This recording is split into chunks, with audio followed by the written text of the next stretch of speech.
Yes, children, in today's class, I shall start with exercise 4.3, question number 4 from D part. Yesterday we did till C part. Today we shall start from D part. Okay. This is an equilateral triangle. Okay. We have to find the center of rotation. We have to find the order of rotation and the angle of rotation. Right. So these are my two equilateral triangles. Okay. I'll put it here. ठीक है. अब we have to find the centre of rotation. अब centre of rotation कैसे निकालते हैं इसकी?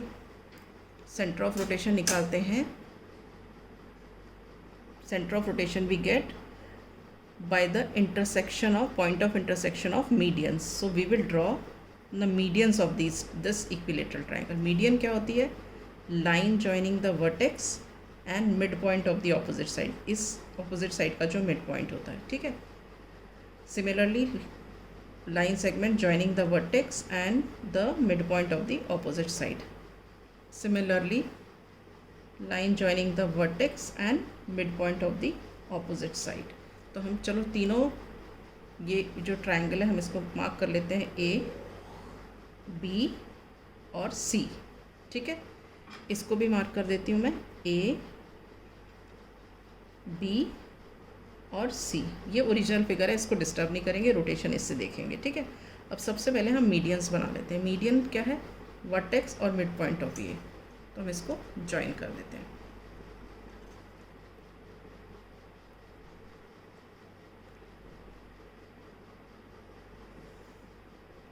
ठीक है.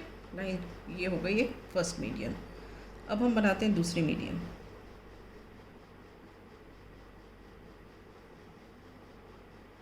ये आपने medians banana triangle and properties में सीखा है कि मीडियंस कैसे बनाते हैं. ठीक है ना. तो उसी प्रोसेस से मैं बना रही हूँ.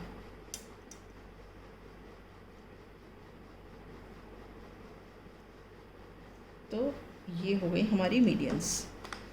अब ये मिल गया हमको पॉइंट ऑफ इंटरसेक्शन. तो ये जो पॉइंट ऑफ इंटरसेक्शन है ये हमारा है सेंटर ऑफ रोटेशन. अंडरस्टूड. ये हमारा है सेंटर ऑफ रोटेशन. तो हम यहाँ पे लिख देते हैं सेंटर ऑफ रोटेशन क्या है? Point of intersection of medians. Medians किसकी? Medians of triangle. ठीक है. कौन सा ट्रायंगल? Equilateral triangle. यहाँ तक किसी को कोई डाउट है? चलो. अब हम को निकालना है ऑर्डर ऑफ रोटेशन और एंगल ऑफ रोटेशन. ठीक है. अब हमको कैसे पता चलेगा कि हम इसको किस एंगल से रोटेट करें? देखो ये इक्विलेटरल ट्रायंगल है, ऑल साइड्स आर इक्वल. तो उस केस में एंगल ऑफ रोटेशन क्या होता है? 360 divided by number of sides. 360 divide by number of sides, इसकी कितनी है? 3 साइड्स हैं. तो 360 डिवाइडेड बाय 3 किया तो कितना आएगा हमारा एंगल? 120 डिग्री आ जाएगा. ठीक है. 360 डिवाइड बाय 3 करोगे तो 120 आएगा. तो इसका मतलब हम क्या करेंगे? हम जो इस ट्रायंगल है इसको 120 का रोटेशन देंगे हर बार. ठीक है. तो अब 120 का रोटेशन देंगे तो ए यहाँ है ना, तो ए यहाँ पे आ जाएगा. ओके. तो अब हम रोटेट करते हैं. देखो ये मैंने रोटेट किया, ए यहाँ पे आ गया. अब मैं इस फिगर को जब इस फिगर पर रखती हूँ तो ये दोनों फिगर्स ओवरलैप कर जाएंगे. तो ये फर्स्ट पोजीशन थी जिस पर ये दोनों फिगर्स ओवरलैप कर रहे थे और हमने कितना डिग्री मूव किया था? ये 120 डिग्री मूव किया था. तो इसका मतलब क्या होगा? जो इक्विलेटरल ट्रायंगल है उसमें एंगल ऑफ रोटेशन क्या बन जाएगा? 120 डिग्री. क्लियर. अब मैं वापस इस ए को फिर से 120 डिग्री का रोटेशन देती हूँ. तो ये देखो ये यहाँ पर आ गया. राइट. अंडरस्टूड. अब भी अगर मैं इस ट्रायंगल को इस ट्रायंगल पर रखूँगी तो 2 फिगर्स विल ओवरलैप. तो ये सेकंड पोजीशन हो गई. जहाँ पे दो फिगर्स ओवरलैप कर रहे हैं। अगेन मैं इसको 120 का रोटेशन दूंगी, ठीक है। अब ए वापस ऊपर आ गया ओरिजिनल पोजीशन पे। तो यहाँ पे भी हम क्या ऑब्जर्व कर रहे हैं कि जब हम इस फिगर को इसके ऊपर रखेंगे तो दोनों ओवरलैप करेंगे। तो हमने क्या देखा, when we rotated this figure through an angle of 360 degree, मतलब 120, 120 एंड 120 तीन बार, the figure looked exactly the same 3 times. So the order of rotation for an equilateral triangle is 3. समझ आया? Okay. Now I'll remove this and take the hexagon. Hexagon मतलब regular hexagon. Regular hexagon क्या होता है? जिसमें सारी sides की length equal होती है और जो इनके जो एंगल्स होते हैं वो सेम मेजर के होते हैं। ये होता है रेगुलर हेक्सागन। अब हम इसका सेंटर ऑफ रोटेशन निकालते हैं। अब इसमें क्या है, सेंटर, हम इसको ऐसे, ये तो डायगोनल्स तो बोल ही नहीं सकते, हम इसको बोलेंगे centre of rotation is the centre of hexagon. पहले पर हम निकालते हैं कि सेंटर कहाँ है। देखो ये और ये जॉइन कर दिया, ठीक है, ये और ये जॉइन कर, देखो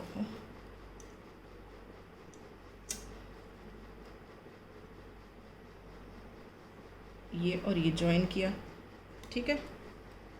अब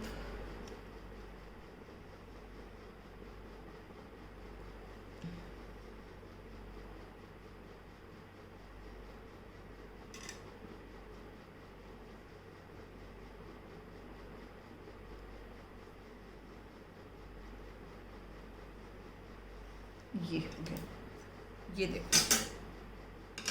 तो जो सेंटर ऑफ हेक्सागन है हमारा वो ये, this is the centre of rotation, ठीक है। तो हम इसको ABCD मार्क भी कर देते हैं। दिस इज़ ABCDEF,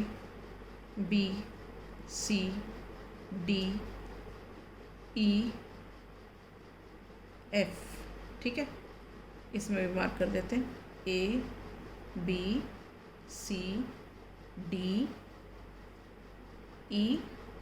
और F, ठीक है। ये हमारा है ओरिजिनल फिगर और इसमें हम दिखाएंगे रोटेशन। सबसे पहले हमें क्या लिखना है, centre of the hexagon is called the centre of rotation. Centre of hexagon is the centre of rotation, क्योंकि डायगोनल्स नहीं बोल सकते इसको, सारी डायगोनल्स थोड़ी हैं इसमें, तो डायगोनल्स और भी बहुत सारी बन सकती हैं। तो centre of hexagon is the centre of rotation. अब हम इसको रोटेट करते हैं। देखो अब इसमें देखो एंगल्स कितने हैं, 1 2 3 4 5 6 एंगल्स हैं और सेंटर पर कितना एंगल, ये होता है टोटल एंगल 360 और ये 6 हैं, 6 एंगल्स हैं। तो ईच एंगल कितना हो गया, 360 डिवाइडेड बाय 6, 6 6 36 एंड 0 मतलब 60 डिग्री। तो रेगुलर हेक्सागन है, इसका मतलब हर एंगल इसका कितना होना चाहिए, 60 डिग्री होना चाहिए। अब हम इसको रोटेट करके देखते हैं। देखो अगर मैं यहाँ से A से B पे आती हूँ तो मतलब मेरा कितना रोटेशन हो रहा है, ये यहाँ से यहाँ तक का ये हो रहा है 60 डिग्री का रोटेशन। तो अब मैं ये देखो, मैं फर्स्ट रोटेशन में A यहाँ पे आ गया। अब इस फिगर को मैं इस पर प्लेस करूँगी तो दोनों एक जैसे दिखेंगे, ये फर्स्ट पोजीशन है। अब फिर A इधर आ गया सेकेंड पोजीशन पे, तब भी ये दोनों फिगर्स सेम दिखते हैं। अब A यहाँ पे लेके आते हैं थर्ड पोजीशन पे, ये देखो अब भी ये दोनों फिगर्स सेम दिखते हैं। अब A को यहाँ लेके आते हैं फोर्थ पोजीशन पे, तब भी आप देखो कि ये दोनों फिगर्स सेम दिखते हैं। अब हम A को लेके आते हैं इस पोजीशन पे, ठीक है, तब भी आप देखो कि ये दोनों फिगर्स सेम दिखते हैं। ये फिफ्थ पोजीशन हो गई। अब वापस हम इसको रोटेट करके लेके आते हैं यहाँ पे और हर बार हम रोटेशन कितने का कर रहे हैं, 60 डिग्रीज़ का कर रहे हैं। तो अब ये ओरिजिनल पोजीशन पे आ गया। तो हमने क्या देखा, हमने 60 डिग्री का रोटेशन हर बार दिया और 6 पोजीशंस 1 2 3 4 5 6 इस 6 पोजीशंस पर ये दोनों फिगर्स एग्जैक्टली सेम दिखे थे। ठीक है, तो इसलिए 6 पोजीशंस पर दिखे थे सेम, तो इसलिए इसका जो ऑर्डर ऑफ रोटेशन हो गया वो हो गया 6। और जो फर्स्ट पोजीशन आई थी इसकी, जैसे ए से हम बी पे आए थे, ये देखो बी यहाँ पे ना, ए को हम यहाँ लेकर के आए, ये देखो यहाँ ले आए, तो ये फिगर एग्जैक्टली सेम दिख रहा था फर्स्ट पोजीशन पर। तो जब फर्स्ट पोजीशन पे हमने एंगल मूव किया था तो वो कितना मूव किया था, 60 डिग्री का किया था, इसलिए एंगल ऑफ रोटेशन इसका कितना है रेगुलर हेक्सागन का, 60 डिग्री है। Is this clear? Okay, so now beta I will remove this and take circles. Now we have 2 circles here. Okay, we have to find the center of rotation of the circle. अब centre of rotation of the circle हम कैसे बनाएंगे, हम diagonal, ये देखो इसको fold कर लो,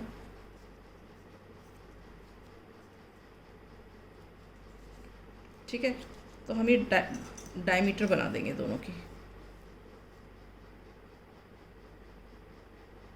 ये फिगर है, दिस इज़ 1 डायमीटर, एक और डायमीटर बना देते हैं इसकी,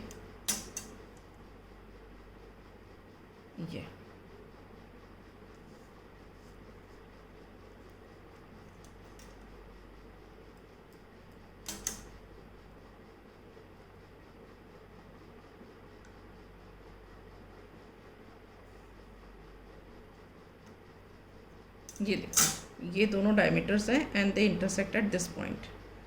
this is called what, this is called the centre of rotation. तो हम यहाँ सर्कल में क्या लिखेंगे, what is centre of rotation, we write here point of intersection of any 2 diameters. ठीक है, ओके, नाउ हमें ऑर्डर ऑफ रोटेशन निकालना है और एंगल ऑफ रोटेशन निकालना है, ये बहुत इंटरेस्टिंग है। अब इसमें जो है ये सेंटर ऑफ रोटेशन हो गया, अब इसमें हम कोई 90 डिग्री नहीं करेंगे। अब देखो इसमें तो आप थोड़ा सा एंगल मूव करो तो आप देखोगे कि ये दोनों फिगर सेम है, फिर मूव किया, ऐसे ऐसे धीरे धीरे धीरे धीरे आप ऐसे मूव करते जाओ, ऐसे मूव करते जाओ, तो आप क्या देखोगे, मैं इसमें देखो एक बार आपको ना मार्किंग कर दे, मार्किंग नहीं कर सकते इसको,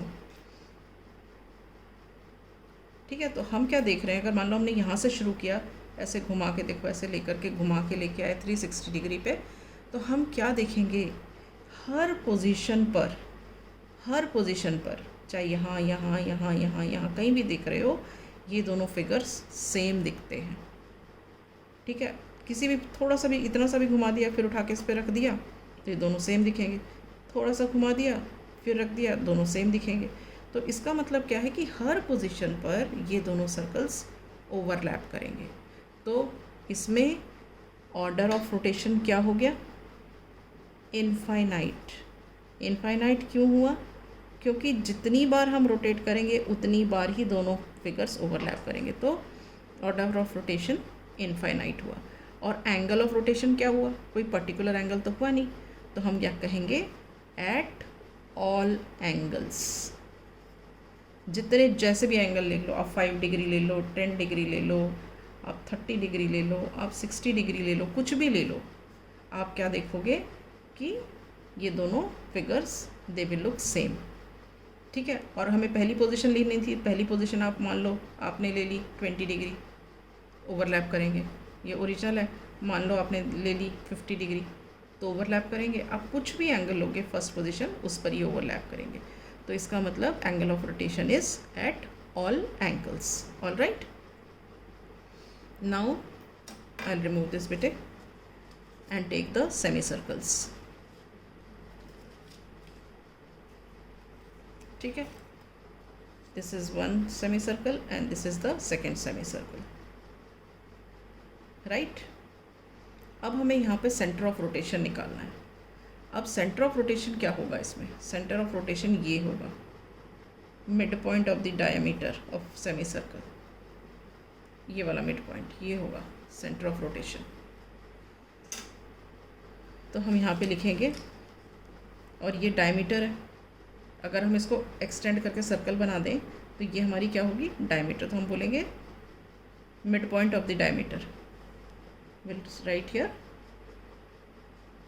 mid point of the diameter. ठीक है, अब हमको देखना है कि एंगल ऑफ रोटेशन क्या है और ऑर्डर ऑफ रोटेशन क्या है। ठीक, देखो मैंने इसको यहाँ पे रखा, अब मैं इसको रोटेट कर रही हूँ। मैंने 90 डिग्री का रोटेशन दिया, नहीं सेम दोनों, फिर मैंने 90 डिग्री का रोटेशन दिया, फिर भी सेम नहीं है, ये ऐसे है और ये नीचे है। फिर अगेन मैंने इसको 90 डिग्री का रोटेशन दिया, तब भी ये दोनों सेम नहीं है। अगेन मैंने इसको 90 डिग्री का रोटेशन दिया, तो अब ये दोनों फिगर्स अलाइक हैं। अगर मैं इसको उठा के इसके ऊपर रखूँगी तो दोनों ओवरलैप करेंगे। तो मैंने जब 360 डिग्री इसको रोटेट किया तो सिर्फ एक बार ये दोनों फिगर्स सेम दिखे 360 डिग्री के रोटेशन में। तो इसका मतलब सेमी सर्कल में एंगल ऑफ रोटेशन क्या है, 360 डिग्री। ठीक है, और ऑर्डर ऑफ रोटेशन क्या है, या तो हम 1 लिखेंगे या हम यहाँ लिखेंगे order of rotation not more than 1। ठीक है, 1 ही लिख दो ऐसे, क्योंकि एक बार तो रोटेट हो ही रहा है, right. So with this I finish the question. Tomorrow beta I'll start with question number 5.